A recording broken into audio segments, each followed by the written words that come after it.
Hello everyone, my name is Deli and I'm just sharing a devotion with you today entitled Golf as a Metaphor for Life.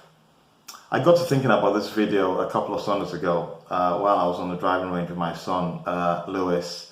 It was on Sunday actually, it was the last Sunday before lockdown, after the church service of course.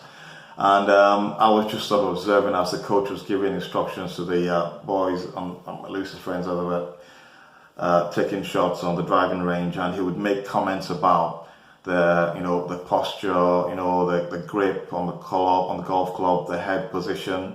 They'll take a shot, they'll review the shot, and then he'd make comments about, maybe they could have moved their feet so closer together, held the grip, had a different grip on the golf club, straightened their back, or held their head in a particular position. They take another shot, and you have this iterative process that kept going on until you saw results and the boy hitting the ball in a better way and getting better results. And I just got to thinking how sort of golf sort of pulls people in a way that a lot of sports probably don't.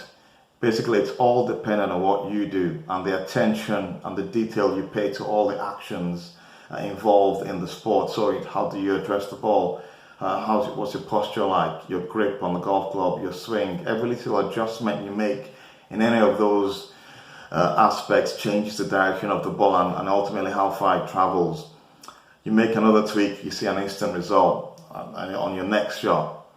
And I got to thinking about applying this to our lives, how much attention, if we pay that sort of level of attention to our lives and our relationship and our walk with God, in terms of how important is that walk to us, and how much do we work on it to make sure that as we know as Christians, it's not about us earning favor with God, but it's about that gratitude we have because of what Christ has done for us on the cross, that we do our utmost to please Him for the highest. That joy, one of the gratitude of what God has done for us. How much of that is that a factor in our lives? There was something else that happened on that day. One of the boys who was in the process of making a shot, he sort of fell off balance, but somehow still managed to connect with the ball, and he actually made quite a good shot. And the coach then made a comment saying, actually, it was his subconscious that had ensured that his body sort of adjusted so he could still make the shot. I chose instead to ponder on the ingenuity that went into the design of our bodies by an awesome creator.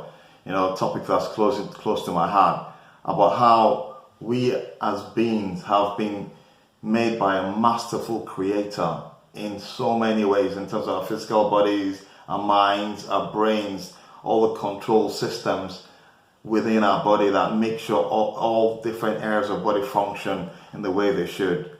It's truly, truly amazing. If you're interested in stuff like that and other such matters, I can definitely recommend a book called Code Red, written by Paul Hallam. And I've got to say, I find it heartening to see sort of a book like this containing content by a Christian leader in this day and age, when many are reticent to nail their colors to the mast, so to speak. God bless you, and keep safe.